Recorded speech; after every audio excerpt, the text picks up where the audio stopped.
Remember, officers, you are never gonna get a lot of advance notice when your kung fu skills are gonna be necessary.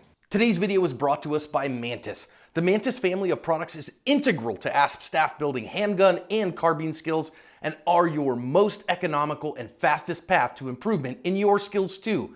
Whether you choose the X10, the Laser Academy, the Blackbeard, or use them all in concert, they will help your practice be more effective, efficient, and fun. Go check them out, pick up a unit, and thank them for sponsoring today's video. Hi everyone, welcome to today's badge cam lesson here at Active Self-Protection. I'm your host, John Correa. And I'm your co-host, Mike Williver. Today's video comes to us from Cape Girardeau, Missouri. Or, as John likes to say, Missouri. Missouri. Officer is here because the proprietor of this store has called in a thief, a shoplifter. By the time the officer got there, our shoplifter, our Robin Hood, has left the scene. But then as the officer leaves, our dummy comes back. He evidently was looking for his Mensa membership application packet. The officer's going to contact him. Let's listen in. Hey man. Hey, what's your last name, Jacob? Parrish. What's going on with you, man?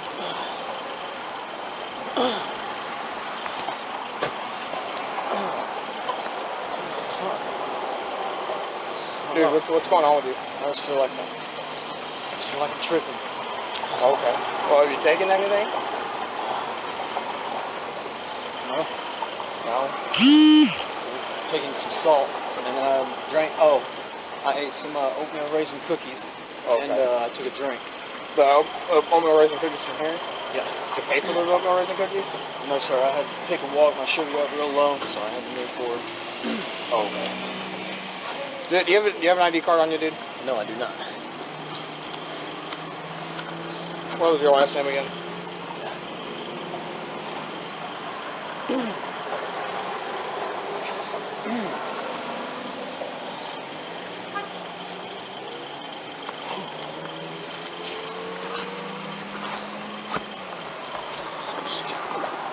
Go and try and put you in the back bag.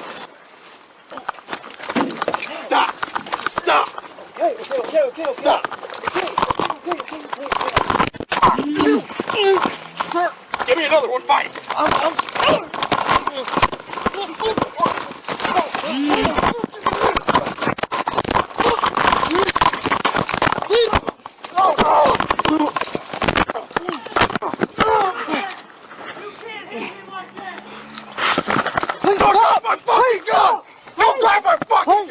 Hey, I didn't touch your gun. Please stop. Stop! Please stop. Roll over on your face now!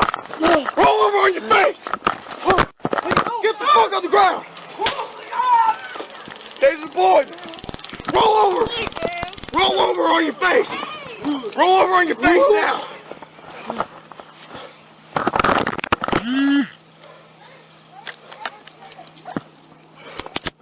Give me your other hand, dude.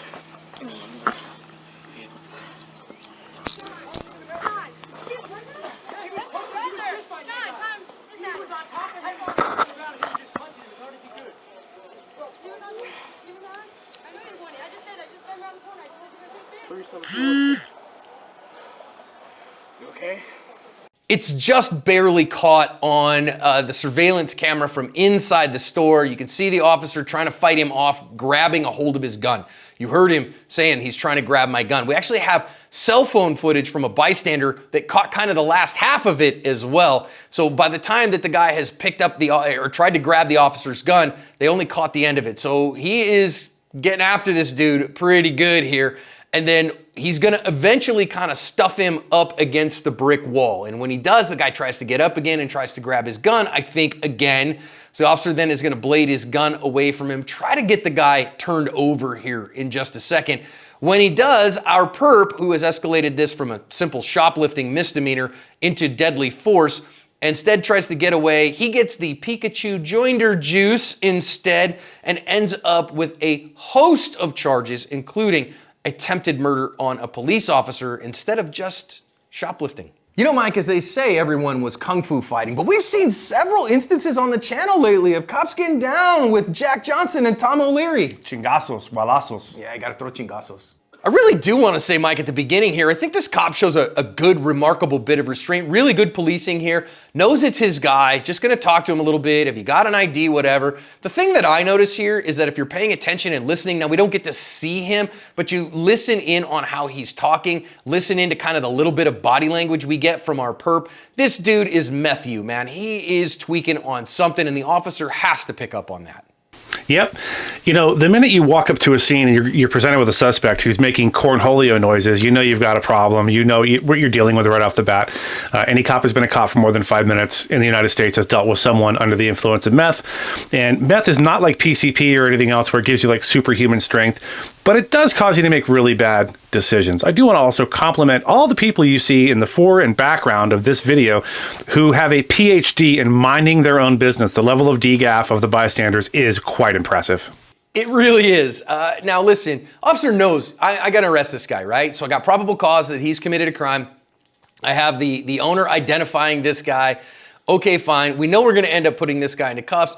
But, and especially, no, I don't have an ID. No, I don't know what my name is. Okay, buddy. Like, come on, man. You're going to end up coming with me. He tries here to get that guy in, but the guy's then going to fight him. All right, well, no, we're not going to do that. Well, the real problem shows up here as the fight escalates. Now, yes, he's trying to get him in custody. Guy decides he doesn't want to get into custody. And now he tries to grab at the officer's gun. And we want to see what's going on here with this. Now, the cell phone footage, Mike, we only get to see it kind of after the middle of it, right? So this isn't the very beginning. They didn't start recording for a little while. And I know some people are going to say, oh, wait a minute, it looks like the officer's just wailing a tune on him from a mounted position. But remember, I have no reason to doubt that the officer said, wait, this guy is trying to grab my gun. The escalation to physical violence happened because the perp chose it. And I have no doubt that he reached out and tried to grab a hold of his gun, maybe even just to pick himself up. And so that raises it to this very high level. And so what the officer's doing here, given the fact that the guy has just tried to grab his gun, is quite reasonable. I had an attempted gun takeaway in my career, and the level of rage that I immediately felt, the just sort of blood red mad, because you're trying to take my gun. What are you going to do with it if you get it? You're going to murder me. That's what you're going to do. Those thoughts all go through the mind of this police officer. This suspect is extremely lucky that he was encountered by a professional, well-trained, in-shape law enforcement officer, because if this had been someone who was out of shape or maybe a little bit smaller, they would have been absolutely justified in employing deadly force before any of this stuff happened. Lucky for this guy, he got officer squared away from Cape Girardeau PD, who knew what he was doing. He was confident.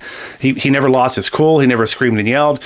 He knew exactly how he was going to handle this problem, and he handled it well. I guarantee you this guy is maybe even a DT instructor. He probably takes jiu-jitsu or something else, so he takes this stuff seriously. And what people don't realize is, by being that prepared law enforcement officer, you're actually protecting bad guys by being ready to handle this stuff without resorting to deadly force unnecessarily. I love here that our officer is controlling that guy's right hand. So you see with our officer's left hand, he's controlling the right hand.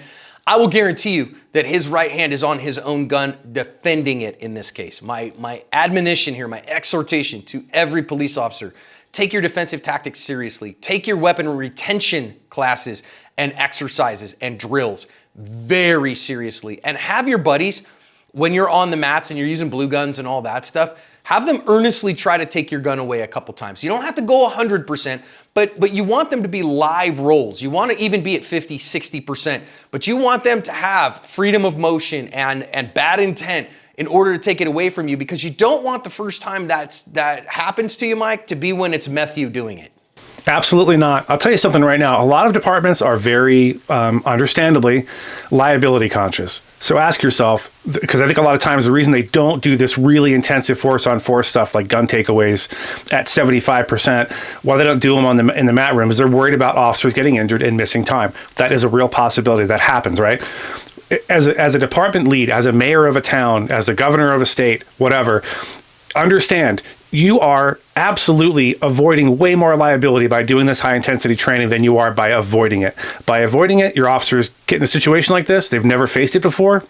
They don't know how to deal with it, and they might end up resorting to a higher level of force that they wouldn't need had they been properly trained. So if you're in a department, you're not getting really good force on force, especially gun takeaway training, talk to someone, complain, talk to your union, talk to your sergeant. You need to get this stuff ingrained. It needs to be at least twice a year. It needs to be high intensity every time. And I think our officer here did an incredible job of that. I just think really all around he deserves significant commendation, because once he gets his gun side away from the guy, okay, fine, now I'm gonna roll you over. I want you to get in custody. We've lowered the threat level a little bit. Then our guy decides, no, I'm gonna get back up and continue to fight. But notice here that the officer was able to back away from the guy. He's not trying to grab my gun anymore. I'm not at risk of deadly harm. So he doesn't draw his gun, he draws his taser. He knows when it's time to escalate the force used and when it's time to de-escalate the force used from deadly force to ordinary force like a taser. And that level of thinking is the kind of good decision making we want in every police officer in America. So again, cops, hear me, take this to heart. You gotta know when to escalate the force and when to de-escalate it when the threat changes. We talk about when, right, on the channel, what's important now. Now, that's not our original thing. We co-opted that from, I think, maybe Police Magazine did a series years ago about cops not wearing their seatbelts, stuff like that. Like, make sure you do the basic stuff and understand what's important right now. What's important now is stopping this guy from escaping. Why? He's already shown a proclivity for violence. He's probably guilty of at least misdemeanor shoplifting. So we have to stop the guy. He needs to go to jail today. He can't be wandering around in civilization like this in this tweaked up state. Now, if we go back to when he first encountered him, this is not a criticism. This is just something I want to see officers do more often.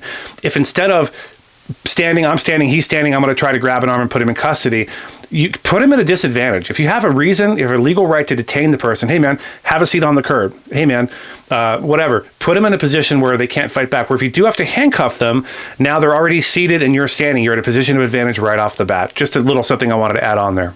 If you possibly can, absolutely. Also here, let's talk just a second about justification in the use of the taser.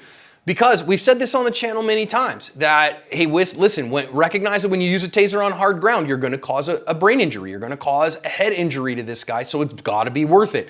Is it worth it in this case? Because some people are gonna say, well, John, this is just a misdemeanor shoplifting. No, it's not anymore. It was just a misdemeanor shoplifting, but now this guy's tried to take a gun from a cop, fought a cop, now he's doing all the felonies. Now we have a fleeing felon who has just tried to take a gun from a cop.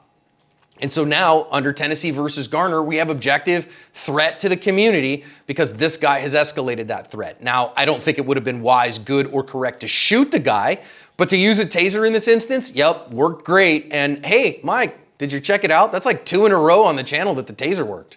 Yeah, listen, we don't say the taser is bad or useless. We've never said that. What we say is when it's employed properly under the right circumstances, with the right justification, they're wearing the right clothing, et cetera, it is fantastic. It works great when it's employed properly. It doesn't usually malfunction. It's a factor of, did I use this at the right time? Look, I know we say at the end of the day a lot, at the end of these videos, but at the end of the day, do me a favor. If you're a cop, if you're a deputy, an officer, an agent, I don't care if you're probation, corrections, be like this cop. Be in good shape. Take your defensive tactics seriously. What you may not realize is it may seem like this cop beat the crap out of this guy and tased him, and that's true, but what he also did was saved his life and covered his ass.